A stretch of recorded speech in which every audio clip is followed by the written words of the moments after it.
Hi, baby boomer fans. We are Jackie and Janine, the Pfeiffer Sisters, and love to talk about the 1950s, inviting you to reminisce with us as we explore experiences of that decade. We chronicled the distinct memories of our childhood in our book, While the Windmill Watched, a slice of rural America in the 1950s, which takes you on a notably historic journey through that often forgotten decade. We also want to hear about your experiences during the 1950s. We will feature guests whose special stories of that decade will bring to mind magical moments of reflection, some with tears, some with smiles, but above all, a good dose of laughter. We would like you to chat with us as we bring to mind the sights and sounds so familiar to that time in history. Grab your favorite malt or Green River. Make sure you are wide awake and get ready to be inspired about the 1950s. Welcome to the 1950s Fun Chat. Hello, everybody. We're glad you joined us again for this version of the 1950s Fun Chat. And when I say version, I mean this week's broadcast. We are honoring Mom beginning this week. And of course, Mother's Day is upcoming very, very quickly. And we think our book, While the Windmill Watched, a slice of rural America in the 1950s, would be an excellent gift. And you still have time to order it or get it at your favorite store. But Jackie, April 18th, at today's day, when this broadcast streams to our YouTube channel, is a special day in our family. And why is that? It is because our father was Yes. born April 18th, 1912. Yes, and my goodness, that's 110 years ago, wasn't it? And we've been without Dad for a number of years. But today we're honoring Mom, even on Dad's birthday, and this the start of our Mother's Day festivities for Mom. And we hope that you consider honoring your mom too, and it not just on Mother's Day, but all year long. And with this Fun Chat today, we hope to inspire you to remember special aspects of your mom. Maybe your mom is alive and maybe she's already passed, but she's been very influential in your life, we anticipate, and we are going to share quotes from our book that in which we've mentioned Mom and how we've highly regarded her and how she taught us. So Jackie, before we get started with that, what do you have to share with us today? Well, I have to share a few quotes, but if you would please, would you start out talking about our mother's attitude about money and what we do with it and how we get it, etc., etc. This can be found, readers, on page 222 in our book, WhilethewindmillWatched.com. Yes. And we say in the book that Mom wisely taught the practice of sage money management to us. And here's the quote we heard many times throughout our childhood. Money doesn't grow on trees, girls. She would voice that at many appropriate times. And of course, I can recall Jackie with it might have been wanting a particular item in a Bismarck downtown store. Maybe it was when we went to Osco Drug and their candy counter was inviting me in to want to get a special treat there. Or we often shared fun times too at Finney Drug after our special day of Friday of delivering eggs, and we would go to their soda fountains. But just the things that we tended to want, even though we didn't need, Mom often voiced to us, money doesn't grow on trees, girls. We're wondering how many of our viewers heard their mothers say that to them, or someone in their family. Maybe it was your grandmother, and maybe you had a very special relationship with your grandmother too. And we'd sure like to have you comment about that to us, because boy, there's nothing like a mom or a grandmother to really influence a person's life, especially in their formative years as children. So Jackie, what can you recall about that particular statement? One thing that is brought to mind is this. Mom was rather diplomatic. When I was in the 6th grade, I wanted this particular coat. It was kind of a fake fur coat. And Mom said, well, when you get to be in the 8th grade, if you still feel that you want that coat, then we'll talk about that. Hmm. She didn't say no or yes, but she just said, not right now. So that was very diplomatic, and it appeased me. And by the time I got to the 8th grade, I didn't care about that coat anymore. You were on to other things. That's right. She was very wise. Another one of Mom's favorite sayings was, if at first you don't succeed, try again. So when sewing, it was maddening to have to rip out the stitches in order to achieve a perfect sewing perfection. And we However, did a lot of sewing, didn't we? did a lot of ripping. However, when Mom would matter-of-factly speak those words, it was as though hot water had been splashed on over a burn or something. She did not voice that colloquialism to upset us. The wisdom she voiced was meant to serve as words of encouragement for the present situation as well as any other challenge that life might present. And if you are interested in finding out more about this situation, just go to page 81 in While the Windmill Walks, a slice of rural America in the 1950s. Well, Jackie, who doesn't like recipes? And of course, back in the era of the 1950s, it was rare to go out to eat. It was rare to have special treats purchased from a store. Most of those special treats, homemade treats of cookies or candy or pies or cakes, were made by the homemaker, made by Mom, made by Grandma. And we had the luxury of having a mother who was a tremendous baker and a tremendous cook. I want to encourage people that in our book, you will find a selection of recipes from that era of the 1950s. And many of these recipes are Mom's, but we also share recipes that are from some of the community homemakers in the area. And many of these recipes came from the Homemakers Christmas Candy Exchange that was held the first part of December every year during the Homemakers Club. That was such an asset for these ladies because they would not have to make 10, 12, 15 different kinds of candies for guests as they came for Christmas time, because the homemakers, their fellow homemakers, shared in the making of these candy varieties. Jackie, do you remember a special candy that Mom made for I think Christmas? for me, the special candy was the fudge with walnuts. And Yeah. it wasn't overly sweet. It was just smooth and creamy and chocolatey. Uh-huh. And that was my favorite. And then Dad's favorite was peanut butter fudge, which to me was rather revolting. I did not care for I it. agree. I agree. It was so sweet. And was kind of grainy or something. I don't know. It just didn't appeal to my palate. Well, he loved it though, and I think he waited for Christmas time every year because that's the only time Mom would make that candy, which was his favorite candy, that peanut butter fudge. So, folks, that recipe's in our book. One of them of the quite a few recipes that are in there, and we're wondering, do any of our viewers and listeners recall any favorite Christmas candy recipes from their childhood or from that 1950s time?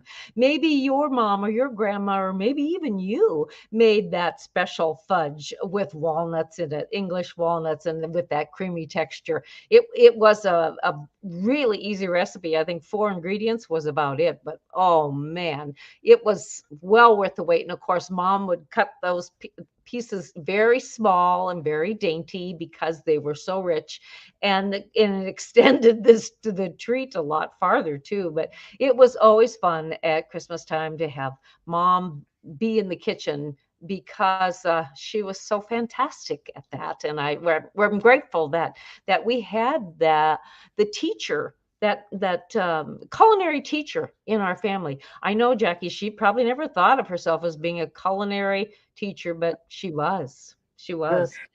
I'll give you all of our viewers a spoiler. There's something, here's the hint. The 2 words, depression candy. You'll have to go to page 255 to figure out what that is. Yes, yes. And it was a real eye opener when we first had it. I remember that. But it was certainly a new treat, and it stretched us in thinking of what how candy could be made, right? Right, right. Well, we're also wondering how many of our viewers remember the song Mother. And in 1949, actually, the country western singer Eddie Arnold had recorded it in honor of his mother. And then the last recording was done in 1957 by Burl Ives. But Jackie and I are going to share some of our musical talents with you and sing this to you. And perhaps, I say question mark, musical talents. okay. Well, anyway, enjoy, follow along, sing along. Maybe this will stir up memories of the song that you might have sung with to your mother, or maybe you learned it in school. I'm thinking in country school because that is where we learned it. So here we go, Mhm. Jackie. Okay. M is for the million things she gave me. O means only that she's growing old. T is for the tears she said to save me. H is for her heart of purest gold. E is for her eyes with love light shining. R means right, and right she'll always be. Put them all together, they spell mother, a word that means the world to me. All right, that was, and then there's a second verse, right, to that Right. also. We won't do that. And I Yeah. want to mention that this was written by Theodore Morris and Howard Johnson. Mhm. And Mhm. we must thank Mrs. Arntz, Mrs. Violet Arntz, who was our country school teacher in grades 1 through 4.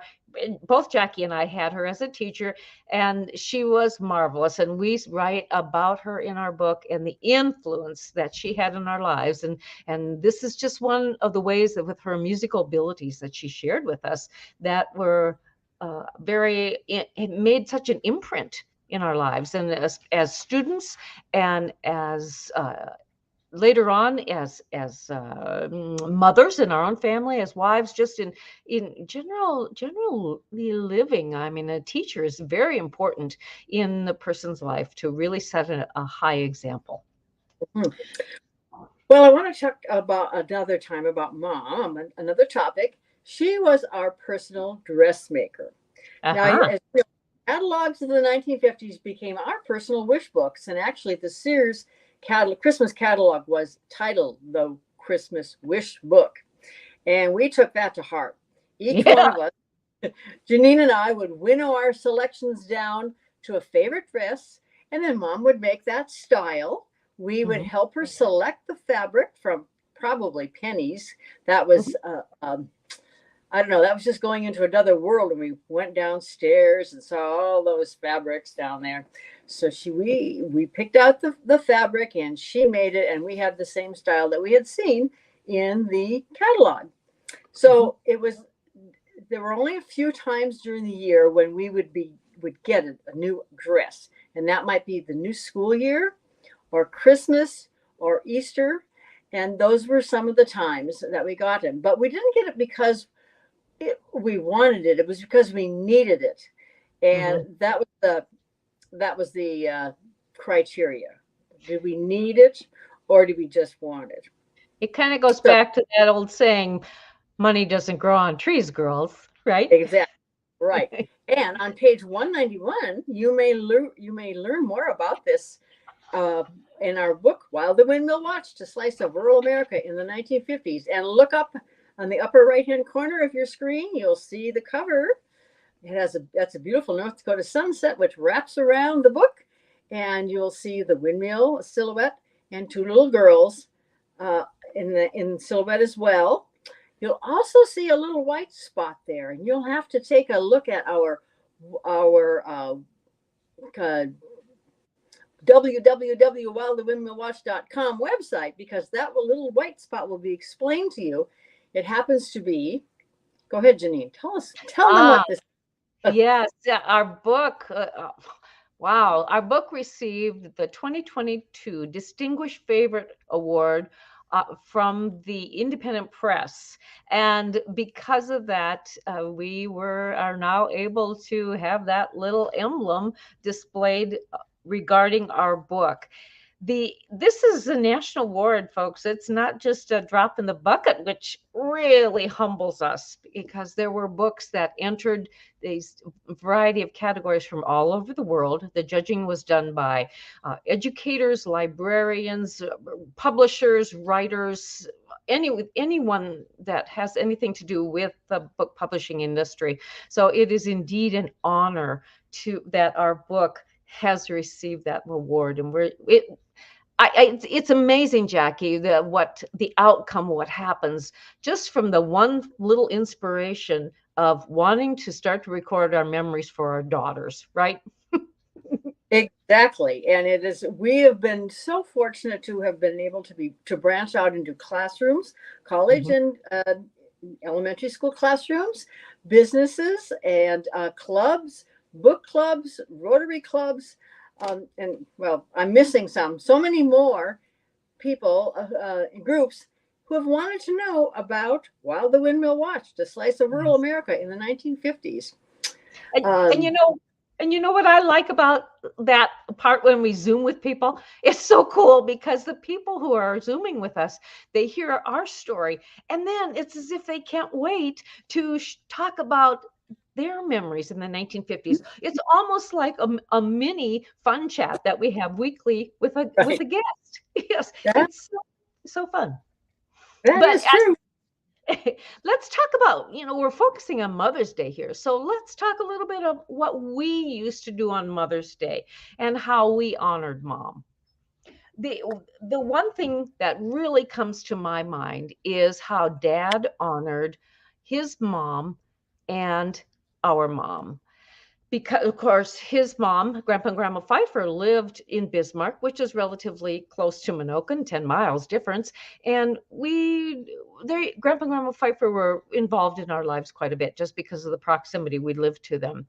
And the tradition then, and it really still is a tradition, but I don't know that it is observed, was that the child would give to his or her mother a carnation, and the color of which symbolized if if that person's mother was alive or it was deceased. And so in the case of our Grandma Pfeiffer, dad would give to his mother a white carnation corsage because her mother had already been deceased. To mom, he would give a pink corsage, and in looking up those colors, pink or red each had a meaning, but both of those colors were meant to be worn by women whose mothers were still alive. And at that particular time, mom's mother, our Grandma Wiese, was still alive. So that was a neat tradition that we observed every year. And Jackie, I always thought when I saw dad order those flowers for mom and grandma, that it really it really had a lasting effect on me, as if we didn't have extra money. That was one of those things, money doesn't grow on trees, girls. So purchase flowers from a florist just were unheard of. But that on Mother's Day was a special time that Mhm. dad really, he was such a loving man. And he brought honor to mom as his wife and the mother of his children, as well as to Grandma Pfeiffer, the one who had raised him as in the family, as the female in the family. And And where what? do you suppose he learned about respect and honor and love? Probably from his father, Yes, who, yes, um, so it kind of went down through the generations. Our Grandpa Pfeiffer we loved our Grandpa Pfeiffer too, and we yes. loved our dad. So, they were just wonderful gentlemen, Hmm. wonderful. Did did any of you who are watching or listening have that observance in your family in the 1950s? Did your mother or your grandmother receive a certain color carnation on Mother's Day? It would be really fun to know of that. I don't know again, I don't know if that observance is followed anymore on Mother's Day. It isn't in our family, but who knows? It certainly was a neat thing to see and learn of the kindness and the love that men, our dad had for his wife and his mama at that Right. time. And And what? speaking of flowers, Yes. okay, one of the items in our book on page 172 has to do with flowers. And Mom enjoyed her bountiful garden, but especially her colorful flowers. And her favorite flower was happened to be the gladiola. She also planted iris, dianthus, which are also called pinks, marigolds, and bachelor buttons. And these greeted the entrance to her garden right there when you first came in the gate. She probably had others, but that is what I remember. Then she also, at the far end of the garden, had a great big yellow rose bush that occupied the corner of the garden. And Janine, do you remember where we got that one? Yes, I do. Yes, I was going to mention that. Well, after we had purchased our land, our pasture and hay land up near Wing, which was about 20 miles from our home farm, on that farmstead, there was a yellow rose bush.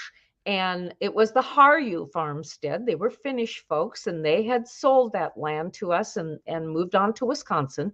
But the mom and dad dug up that rose bush and brought it to our home and in the garden. Otherwise, Mom didn't have any roses in her garden right. Mm-hmm. Correct. And I don't remember any special care that she had given to it. I think it could have been a wild. Are wild roses yellow? Do you know? It could have been, but all these flowers are pretty hardy, in which they needed to be for the North Dakota weather. Yes. And I don't know if she did anything special with this rose bush. It just kept growing and growing and growing. So it must have been a tough one. And that was my first association with flowers that had stickers and thorns on them. Even, do you recall if that flower, that rose, was fragrant? Yes, it was. Oh, okay. That's what I miss so much about flowers of today. The fragrance, the beauty is there, but the fragrance has been lost in all the hybridization and during the years. I think flowers had to, you know those heritage flowers, is that what they're called, or that you can get seed for, or I think they're advertised as being so much more fragrant than those of today. That's one thing I remember. And then her gladiolas, she would plant those in front of, on the east side of our house and underneath the picture window, wouldn't she? Right. And gladiola was the flower that decorated their wedding scene. They were married in Bismarck at Trinity Lutheran Church, 1943. And we've seen pictures. Of course, we weren't there, but we've seen pictures of her gladiolas. Yes. And peach.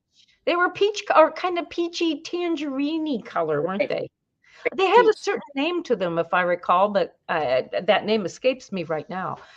And interestingly too, for Mom and Dad's 25th wedding anniversary, when we planned a special party for them, it was that particular color of gladiola that we were able to get from the florist and have in our home for the celebration, the open house that we had.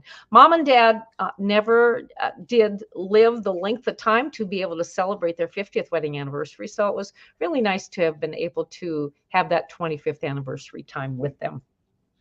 It is. It was. Well, I have one more item that I wouldn't mind talking about, and it goes back to the Mother's Day. And after we would go to church on Mother's Day, Sunday, we would then have the special privilege of going out to eat at Wrestler's Cafe in Bismarck. And oh my, I was a really shy little girl then, and I can recall just being in awe of being in that restaurant. And it was a very popular restaurant, so people had to wait in line in order to get their seat at the table. And you know what, Jackie? One of my most fun things there was being able to sit in that corner booth. You know, that curved one, that semicircle one, because there was there was always Grandpa and Grandma Pfeiffer and Mom and Dad and you and me. And sometimes Grandma Wiese would have been with us that particular day. Our Grandpa Wiese had died when I was 7 years old, so he wasn't always with us in our childhood as we got older. But that was a marvelous time. And of course, growing up on a farm, we ate food that we raised, whether it have been vegetables from our garden, fruits from our trees, or meat from beef and chicken that we processed. And so we were used to eating beef and chicken primarily. I had to have fish or the seafood was a totally new experience for me. Do you recall what you had when you went to Wrestler's Cafe? Yes, usually rainbow trout. Oh, okay. Well, I remember halibut. I'd never had halibut before. And then I forget who had ordered. I think it was Dad maybe one time ordered shrimp, deep fried shrimp. And I was so fascinated with them. He let me have a bite of one of them. And I remember thinking, if we come here next year for Mother's Day, I'm going to order the shrimp. And I did. And that was my favorite meal always after that. Seemed to me that Wrestlers had the best hash browns too. And we never really had hash brown potatoes at home. But yes, it was such a special treat. And of course, to have good manners, it was very appropriate. We always had good manners at home when we ate, though, as a family. But to go out to eat and be in public, and that was pretty imperative. But we had a great upbringing at home in order to know what good table manners were, and courtesy to the waitress. That was very important. Yeah. So that was fortunate. That was a time when there was some extra spending money for our family. Was that particular day of celebration in honor of Mom. More items that you can think of in the book, Jackie, that you want to talk about? But mothers, my mother was very patient when I was learning to sew. I do remember that.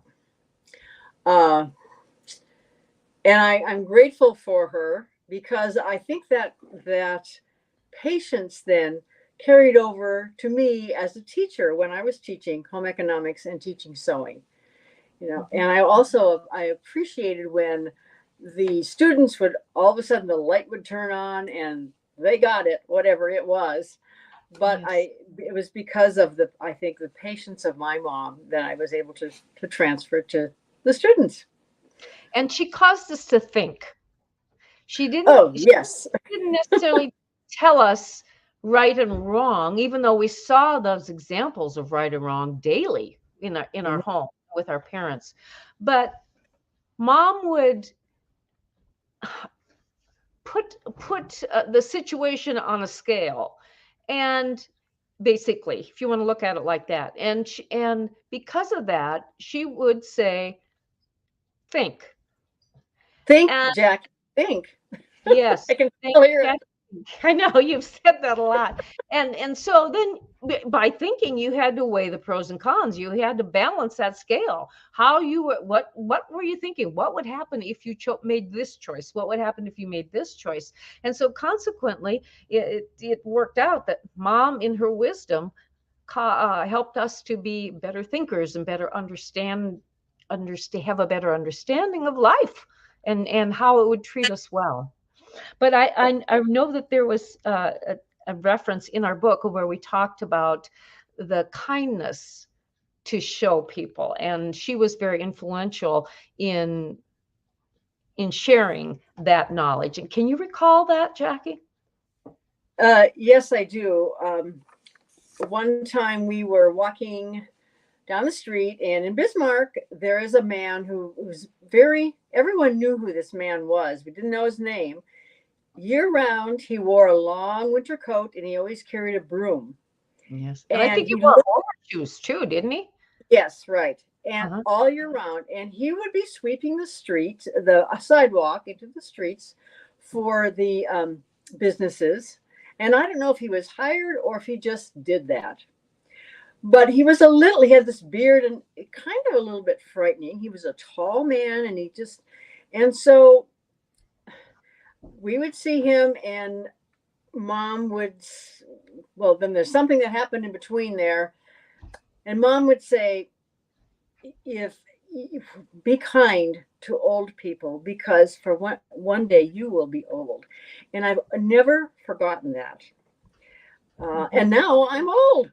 Hey, me too. Let's join the crowd. And I would venture to say that many of the people who view this fun chat are old also, or maybe Yes. are older from those generations. And I do appreciate when a young person will even acknowledge me, that I exist. Mm-hmm. But I certainly have that's been with me my entire life. Be kind. Mm-hmm. Yes. Especially to old people. Yeah, exactly. Our mother was a fantastic teacher and a fantastic example for us. And we hope that you had that same experience in your family. And as you think about honoring your mom this Mother's Day, we again hope that you will consider giving her the gift of our book, all the memories that are in our book about our family, about life in our small community of Menoken, and about growing up on the Great Plains in the country. My, especially in the 1950s, that time had opened up to people, especially in rural America, life-changing opportunities in technology and communication, medicine, that just made living in the country so much more pleasant versus the time that was there in the 40s and the 30s and ahead of that. So again, our book, While the Windmill Watched, A Slice of Rural America in the 1950s, is available through our website at whilethewindmillwatched.com. And at that website, Jackie, what all can they see there if they go to that website? They can learn a little bit more about us, should that be of interest to them. They can learn about our 1950s Fun Chat, and just click on the 1950s Fun Chat, and you'll be able to see all of the interviews we've done since last September. We have quite a few of them. What number is it, Janine? Oh, I think we're probably up 31, 32. Okay. But vendors and libraries even too have our book in different locations. Yes. Yes, and when we are asked to Zoom or have a book signing or something such as that, that's listed too. So you can just kind of follow us and by looking at the many different areas of whilethewindmillwatched.com.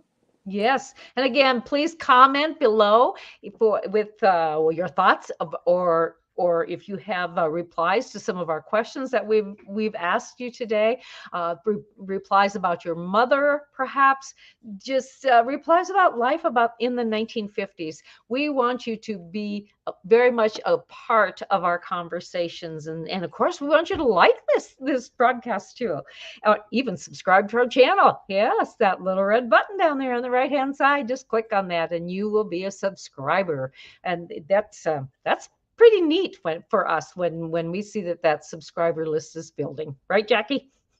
Exactly. Okay. So until the next week, when we come back with a new Fun Chat, we want you to think of cool cars, because that was part of the 1950s, soda fountains, and poodle skirts. And there was so much more to the 1950s than that, but that's kind of the highlights. That's right. So do continue to watch us. And again, www.whilethewindmillwatched.com. Bye-bye. We'll see you next time.